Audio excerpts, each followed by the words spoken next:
Hello बच्चों, तो आइए सॉल्व करते हैं एनसीईआरटी गणित क्लास 9th की प्रश्नावली 13.4 का क्वेश्चन नंबर 9। तो क्वेश्चन 9 है, एक लंबवृत्तीय बेलन त्रिज्या आर वाले एक गोले को पूर्णतः घेरे हुए है और हमें ज्ञात क्या करना है। यानी कि देखिए इसका ये डायग्राम हमें दिया हुआ है। ये लंबवृत्तीय बेलन है जो त्रिज्या आर वाले गोले को, यानी गोले की जो त्रिज्या है वो आर है और बेलन इसको पूर्णतः घेरे हुए है। तो हमें इसमें ज्ञात करना, देखिए पहले भाग में हमें ज्ञात करना है गोले का पृष्ठीय क्षेत्रफल। हमें गोले की त्रिज्या आर दी हुई है तो पृष्ठीय क्षेत्रफल आसानी से उसका सूत्र लगाकर हम ज्ञात कर लेते हैं। तो पहला भाग करते हैं पहले।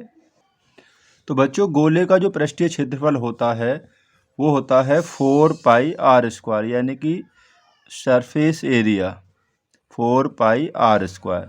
अब यहाँ पर हमें गोले की जो त्रिज्या है वो भी हमें आर ही दी हुई है, तो ये आपका सेम ही रहेगा 4πr², यानी कि वर्ग इकाई। ठीक है ना, क्योंकि इसकी जो त्रिज्या आर ही दी हुई है इसलिए इसका जो वक्र पृष्ठ है वो 4πr² है, तो ये 4πr² ही रहेगा क्योंकि त्रिज्या कोई और नहीं दी हुई है हमें। अब इसका जो सेकंड पार्ट है उसमें हमें क्या पूछा, देखिए बेलन का वक्र पृष्ठीय क्षेत्रफल।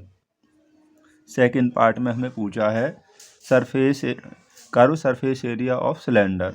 अब ये जो बेलन है देखिए यहाँ समझिए, ये इस पूरे गोले को घेरे हुए है, यानी कि जो गोले की त्रिज्या होगी वही आपके बेलन की त्रिज्या भी होगी। ठीक है। अब बेलन की ऊंचाई यहाँ से यहाँ तक ये कितनी होगी, ये वाली ऊंचाई ये कितनी होगी बेलन की, यहाँ से यहाँ तक।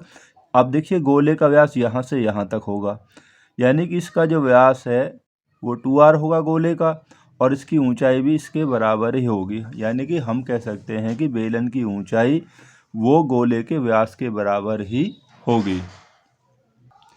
तो इसलिए बच्चों, जो बेलन की जो त्रिज्या है बराबर होगी गोले की त्रिज्या, जो कि गोले की त्रिज्या हमारे पास r है, और बेलन की जो ऊंचाई है वो गोले के व्यास के बराबर ही होगी। और गोले का व्यास होता है, यानी कि त्रिज्या r है तो व्यास हो जाएगा 2r। ठीक है। हमें निकालना बेलन का वक्र पृष्ठ, यानी कि वक्र पृष्ठीय क्षेत्रफल। अब बेलन का वक्र पृष्ठ कितना होता है, वो होता है 2πrh, 2πrh।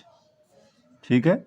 संपूर्ण पृष्ठ होता है 2πr ब्रैकेट में h+r, तो 2πr हमारे पास r ही है और h कितने हैं, h हो गया 2r। ठीक है, क्योंकि बेलन की ऊंचाई जो है h वो उसके व्यास के बराबर है गोले के। गुणा कर लीजिए, 2 दूनी 4, 4πr की r में करेंगे तो ये हो गया 4πr², यानी कि इतने वर्ग इकाई।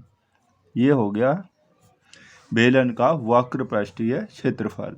अब हमें जो तीसरा भाग है वो क्या दिया हुआ है, इसमें दिया हुआ है ऊपर फर्स्ट तथा सेकंड में प्राप्त क्षेत्रफलों का अनुपात।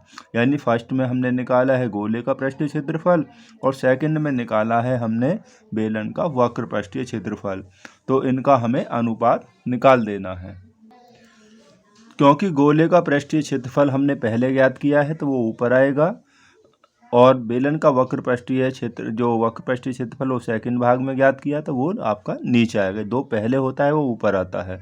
तो गोले का पृष्ठीय क्षेत्रफल कितना आया है, हमने जो निकाला था 4πr² आया है, और बेलन का वक्र पृष्ठीय क्षेत्रफल वो भी आपका 4πr² ही हमने अभी ज्ञात किया है, ये रहा। तो इससे दोनों सेम है तो इससे कैंसिल हो जाएगा, कितनी बार, 1 बार ही हो जाएगा। तो ये हो जाएगा 1/1। अब 1/1 का मतलब हो गया दोनों जब समान है तो ये हो जाएगा अनुपात 1:1, यानी कि इनके जो वक्र पृष्ठीय क्षेत्रफलों का अनुपात होगा फर्स्ट और सेकंड में वो 1:1, यानी कि 1:1 ही हो जाएगा। तो मिलते हैं आपसे अगली वीडियो में अन्य क्वेश्चनों के साथ में। वीडियो आपको कैसी लगी हमें ज़रूर बताएं।